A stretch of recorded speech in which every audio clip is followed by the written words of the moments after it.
நண்பர்களே, இந்த வீடியோவை பார்க்க வந்த உங்கள் எல்லாருக்குமே மிக்க நன்றி. இன்றைக்கி வீடியோவில் நாம் என்னைக்கு இன்ட்ராடே ட்ரேடில் ட்ரேடு எடுக்கக்கூடாது அப்படிங்கிறத பற்றி சிபிஆர் இண்டிகேட்டர் அப்ளை பண்ணி ட்ரேடு எடுக்கலாமா வேணாமாங்கிற டெசிஷன் மேக்கிங் பற்றி இந்த வீடியோவில் கம்ப்ளீட்டாக உங்களுக்கு பார்க்க போகிறோம். ஸோ இந்த வீடியோவை ஸ்கிப் பண்ணாமல் பாருங்கள், கடைசி வரலும் பாருங்கள். ஸோ ரொம்ப இன்ட்ரெஸ்டிங்காக இருக்கும், அதே மாதிரி உங்களுக்கு ஒரு நல்ல லேர்னிங்காகவும் இருக்கும். ஸோ உங்களுக்கு ஒரு நல்ல கிளாரிட்டி கிடைக்கும். இன்ட்ராடே ட்ரேட் எடுக்கிறப்ப ட்ரேடு அன்றைக்கி எக்ஸிக்யூட் பண்ணலாமா வேணாமா அப்படிங்கிற கிளாரிட்டி உங்களுக்கு நான் உங்கள் தமிழ் செல்வன். நீங்கள் பார்த்து கொண்டிருப்பது டிஎஸ்விகே யூடியூப் சேனல். ஸோ முதல்ல நாம் சிபிஆருங்கிறது என்னன்னு பார்ப்போம். சிபிஆருங்கிறது என்னங்கிறத என்னோடய ப்ரீவியஸ் வீடியோ நீங்கள் பார்த்துருந்தீங்கன்னா உங்களுக்கு கிளியராக தெரிஞ்சிருக்கும். ஸோ அது ஒன்றும் பிரச்சனை இல்லை. இப்போ ஃபஸ்ட் டைம் வியூவர்ஸுக்காக நான் சிபிஆரை பற்றி லைட்டாக ஒரு இன்ட்ரோ கொடுக்குறேன். சிபிஆருங்கிறது ஒரு பவர்ஃபுல் ப்ரைஸ் ஆக்ஷன் ட்ரேடிங் ஸ்ட்ராட்டஜிங்க. ஸோ பிவிஆர் இண்டிகேட்டரை யூஸ் பண்ணி மார்க்கெட்டோட ட்ரெண்டை நம்ம ஐடென்டிஃபை பண்ணலாம். ஸோ அதுதான் சிபிஆர்.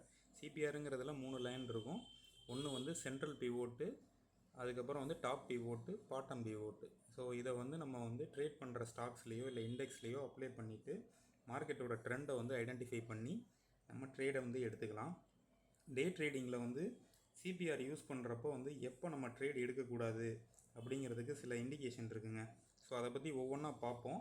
ஸோ அதில் ஒன் ஆஃப் த டெக்னிக்கை தான் நான் இந்த வீடியோவில் போஸ்ட் பண்ணியிருக்கேன். ஸோ என்னோடய வீடியோ சேனலை கண்டினியூஸாக பாருங்கள். உங்களுக்கு அடுத்தடுத்து என்னென்ன டெக்னிக் யூஸ் பண்ணி ட்ரேடு எடுக்கக்கூடாது அப்படிங்கிறத கன்ஃபர்மேஷனை பார்க்குறதுக்கு நம்மளுக்கு தெரிஞ்சுக்கலாம். ஸோ அது ரொம்ப ரொம்ப யூஸ்ஃபுல்லாக இருக்கும்.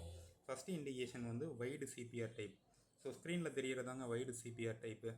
ஸோ வைடு சிபிஆர் டைப்புங்கிறது நான் சொன்ன மாதிரி 3 லைன்ஸ் இருக்கும். Central pivot line, top pivot line, bottom pivot line. So wide சிபிஆருங்கிறது ஸ்டாக் ட்ரேட் ஆகிறப்போ எப்படி இருக்கும்னா 3 சிபிஆர் லைனுக்கு இடப்பட்ட இடைவெளி, அதாவது ப்ரைஸ் கேப் ரொம்ப அதிகமாக இருக்கும். ப்ரீவியஸ் டேயில் ஸ்டாக் ப்ரைஸ் அதிகமான வாலடைலிட்டியில் டிராஸ்டிக் ப்ரைஸ் சேஞ்சஸ் நடந்திருக்கும். ஸோ அதனால் கரண்ட் டேயில் மார்க்கெட் சைடுவேஸ் மூமெண்ட். ஸோ சைடுவேஸில் மார்க்கெட் இருக்கும். ஸோ சைடுவேஸு இல்லைன்னா ரேஞ்ச் பவுண்ட் மார்க்கெட்டில் ட்ரெண்டு நம்மளுக்கு சரியாக ஐடென்டிஃபை பண்ண முடியாது. அந்த ப்ரைஸ் மேலே போகுமா கீழே போகுமாங்கிற அதை நம்மளால் ஈஸியாக கண்டுபிடிக்க முடியாது.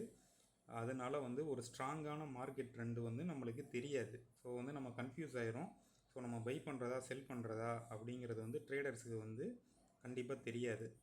ஸோ தெரியாதனால கன்ஃபியூஷனில் லாஸ் மேக்கிங் ஆகிறதுக்கு சான்சஸ் இருக்குது. ஸோ அதனால தான் வைடு சிபிஆரில் எப்பயுமே ட்ரேடு எடுக்கக்கூடாது. ஃபால்ஸ் பிரேக் அவுட் ஆகிறதுக்கும் நிறைய வாய்ப்பு இருக்குங்க.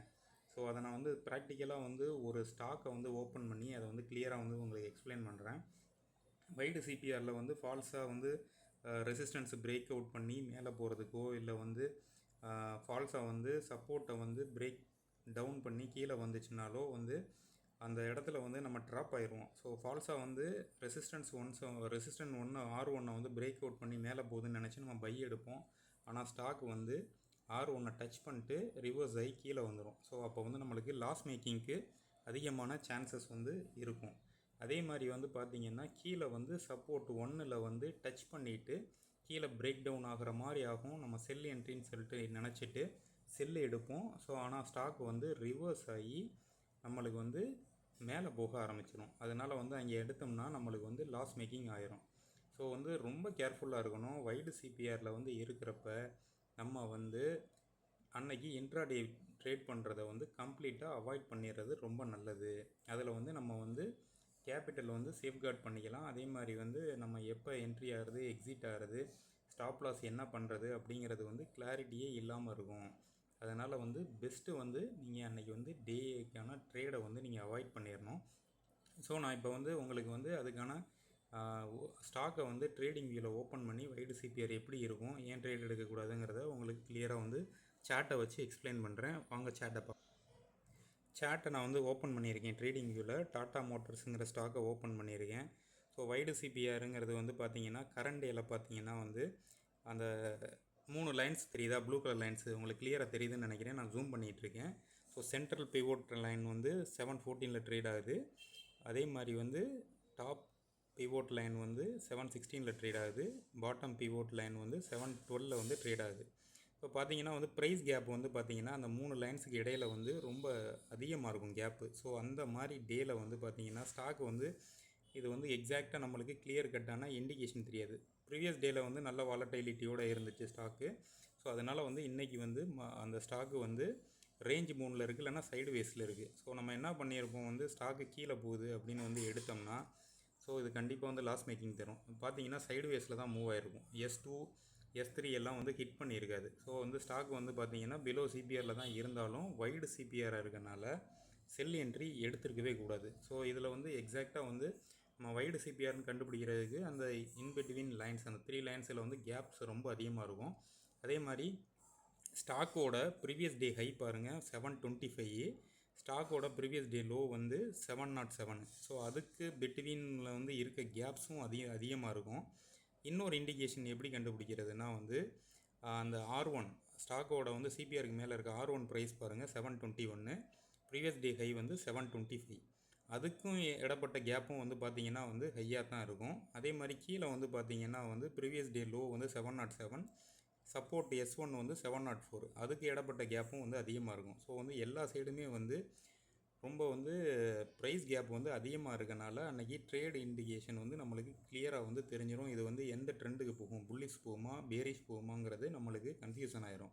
ஸோ அதனால் வந்து கம்ப்ளீட்டாக வந்து நம்ம அன்றைக்கி டேக்கான ட்ரேடை வந்து அவாய்ட் பண்ணிடணும். என்ட்ரி எக்ஸிட்டு ஸ்டாப் லாஸ்லாம் கிளியராக தெரில பாருங்கள் இதில். ஸோ அதனால் அன்னைக்கு டேயில் வந்து இந்த ஸ்டாக்கை வந்து எடுத்து ட்ரேட் பண்ணுறதை நீங்கள் அவாய்ட் பண்ணுறது பெஸ்ட்டு. இல்லைனா வந்து கேபிட்டல் வந்து லூஸ் ஆயிருங்க. இப்போ வந்து ரிஸ்க் ரிவார்டை பற்றி வந்து நம்ம இதை பற்றி கிளியராக பேசிடலாமா? ஸோ இதில் வந்து நான் உங்களுக்கு சொன்ன மாதிரி தாங்க, நேரோ சிபிஆராக இருந்துச்சுன்னா ட்ரேடை அவாய்ட் பண்ணுறது ரொம்ப பெஸ்ட்டு.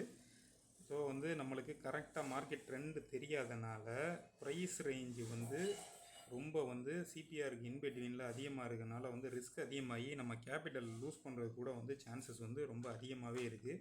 ஸோ வந்து பெஸ்ட்டு வந்து அன்றைக்கி வந்து ட்ரேடை நீங்கள் அவாய்ட் பண்ணுங்கள். ஸோ நம்ம இது வரலும் பார்த்ததோட ஓவரால் சம்மரி வந்து உங்களுக்கு கிளியராக சொல்லிடுறேன்.